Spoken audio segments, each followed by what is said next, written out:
Assalamualaikum warahmatullahi wabarakatuh.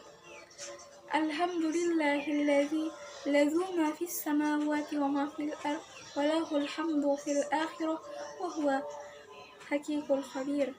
Asyhadu an la ilaha illallah wa asyhadu anna Muhammadan abduhu wa rasuluh la nabiyyu ba'dan amma ba'du.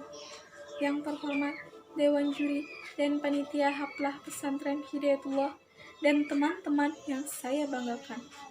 Segala puji bagi Allah yang telah memuliakan Islam dengan pertolongannya, yang menghinakan kemusyrikan dengan keperkasaannya, yang mengatur segala urusan dengan ketetapannya, dan mengulur-ulur waktu orang kafir dengan kemakarannya, dan menjadikan hasil akhir bagi orang-orang bertakwa dengan keutamaannya. Salawat dan salam kepada penjunjung kita Nabi besar Muhammad sallallahu alaihi wasallam. Allahumma shalli ala sayyidina Muhammad. Kembali perkataan kata-kata Bapak Presiden Soekarno dengan tegas dan lancangnya beliau mengatakan, "Beri aku 1000 orang tua, niscaya akan kucabut Semeru dari akarnya. Beri aku 10 pemuda, niscaya akan guncangkan dunia." Mengingat tanggal 28 Oktober sebagai Hari Sumpah Pemuda, berarti mengingat kaum mas muda di masa lampau, di mana mempunyai semangat juang yang tinggi untuk melawan penjajah-penjajah dalam upaya memerdekakan bangsa. Salah satunya Sumpah Pemuda sebagai fase kedua dari nasionalisme Indonesia berupa konseptualisasi bersama antar solidaritas suku, ras, agama, budaya, dan golongan masyarakat. Teman-teman semua, semangat para pahlawan tersebut harus menjadi patokan nilai oleh pemuda saat ini, karena pemuda menyandang gelar yang sangat istimewa. Jika zaman dahulu pemuda memperjuangkan kemerdekaan Indonesia, maka pemuda sekarang harus mempertahankan kesatuan dan persatuan bangsa. Mengingat Indonesia sudah 75 tahun merdeka, ini adalah waktu yang sedikit mengingat betapa lamanya bangsa Indonesia dijajah. Di umur 75 tahun Indonesia merdeka, masih banyak permasalahan bangsa yang dihadapi, dari kemiskinan, pengangguran, dan perpecahan antar kelompok. Maka pemuda harus melihat peluang untuk merubah kondisi masyarakat bangsa. Namun sayangnya, pemuda sekarang justru malu dengan moral, sampai-sampai merosotnya akhlak. Dengan bembel-bembel yang disematkan pada generasi saat ini adalah generasi micin, generasi TikTok. Apakah yang ini yang harus dibanggakan? Tidak. Ini adalah gambaran mental seorang pemuda yang sudah teracuni.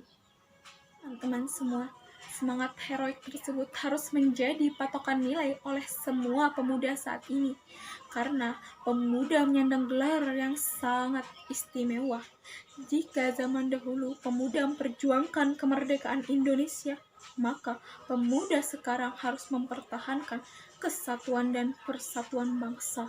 Mengingat Indonesia sudah merdeka selama 75 tahun, ini adalah waktu yang sedikit mengingat lamanya bangsa Indonesia dijajah. Di umur 75 tahun Indonesia merdeka, masih banyak permasalahan bangsa yang dihadapi, dari kemiskinan, pengangguran, dan perpecahan antar masyarakat. Maka pemuda harus melihat peluang untuk merubah kondisi masyarakat bangsa. Namun sayangnya, pemuda sekarang justru malu dengan moral, sampai-sampai akhlak merosot. Dengan bembel-bembel yang disematkan pada generasi saat ini adalah generasi micin, generasi TikTok. Apakah yang ini yang harus dibanggakan? Kita menjadi pemuda yang revolusioner, yang membawa pada perubahan yang lebih baik untuk bangsa ini. Mengingat hadis Nabi yang berbunyi, "Syubanul yaumar rijalul", pemuda adalah pemimpin di masa depan. Jika benar hadis ini dipegang teguh oleh pemuda Islam masa kini, maka pemuda Islam harusnya menjadi pemuda yang paling revolusioner dibandingkan pemuda yang lainnya. di mana dalam benaknya selalu tertanam bahwa ia adalah pemimpin di masa depan, generasi penerus tongkat estafet kepemimpinan.